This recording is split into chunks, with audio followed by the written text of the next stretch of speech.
it is a great privilege to be standing here with one of the few survivors of Labour's original cabinet, who hasn't resigned on principle or been sacked in disgrace. Prime Minister's questions took a dramatic turn as Claire Coutinho repeatedly challenged David Lammy over Labour's energy policies, North Sea jobs, and growing divisions inside the government. The exchange quickly became one of the most heated moments in the Commons, with accusations flying from both sides. Before we begin, take a second to like this video and subscribe to Britain Talks Daily. Now let's get into today's debate. We come to the Shadow Secretary of State, Claire Coutinho, acting for the official opposition. Now, Mr. Speaker, it is a great privilege to be standing here with one of the few survivors of Labour's original cabinet, who hasn't resigned on principle or been sacked in disgrace. I feel honoured. So can he tell the House how many jobs have been lost in Aberdeen since Labour came to power?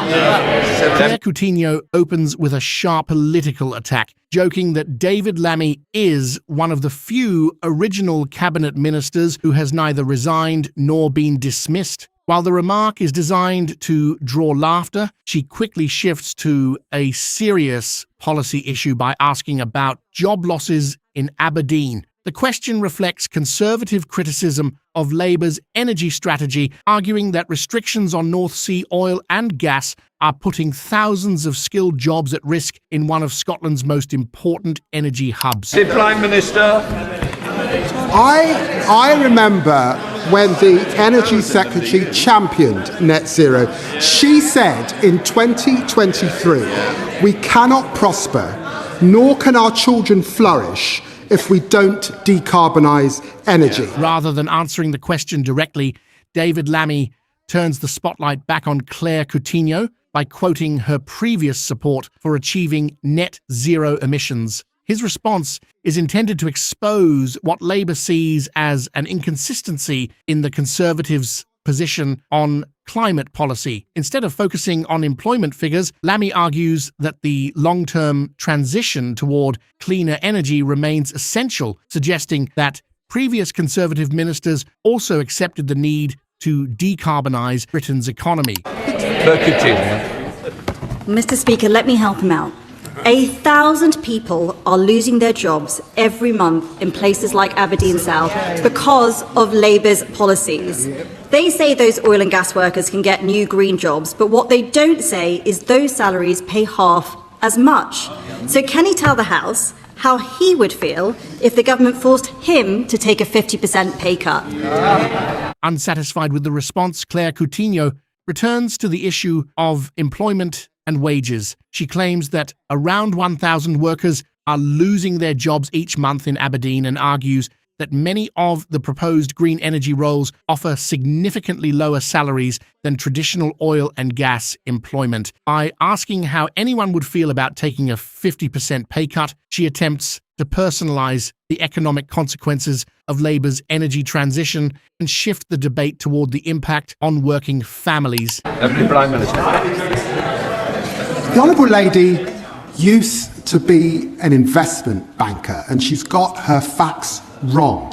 Mr. Speaker, I asked him about pay cuts, and they should care, because if the Mayor of Manchester gets his way, I'm pretty sure half the front bench are going to be getting a pay cut pretty soon.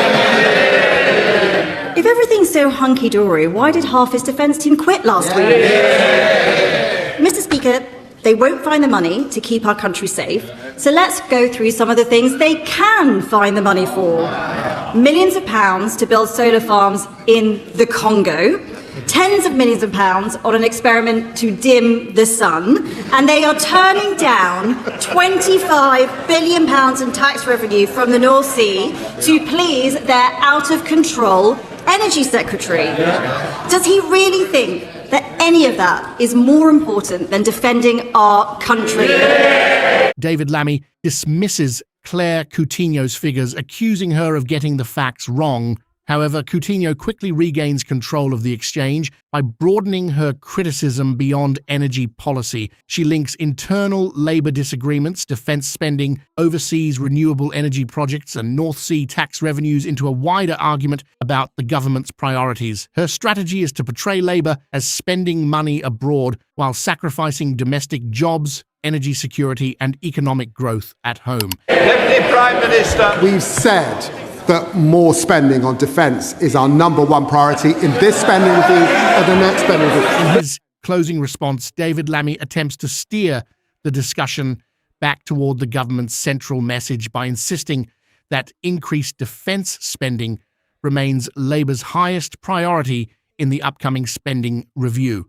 Rather than responding individually to every accusation raised by Claire Coutinho, he focuses on reassuring MPs that national security will remain properly funded. This reflects a common parliamentary strategy of returning to a prepared government message instead of engaging with every opposition claim in detail. Katie Lamb. Thank you, Mr. Speaker.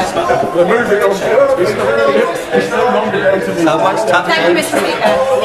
Tomorrow, the Conservatives were going to ask for Parliament to sit one more working day, so the new Prime Minister could come here and set out his agenda for the country, which we could then scrutinise on behalf of all of the people that we represent. Instead, there will be a general debate, which, no matter what the topic, can have no actionable outcome, and we will have no chance to scrutinise the Prime Minister's plans for a month and a half.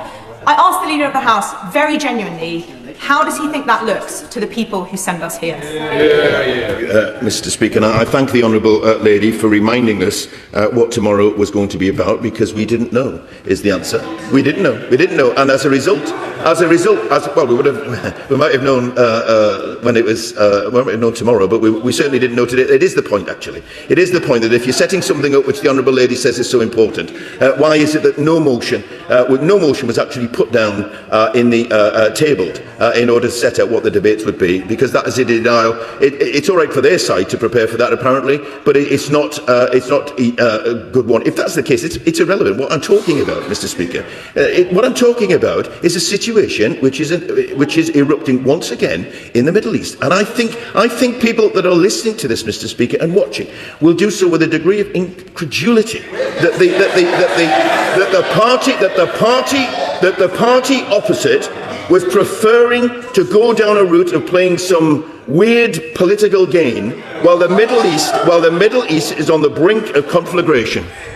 This exchange captures one of the defining political debates currently taking place in Westminster: how to balance economic prosperity, energy security, environmental commitments, and public spending.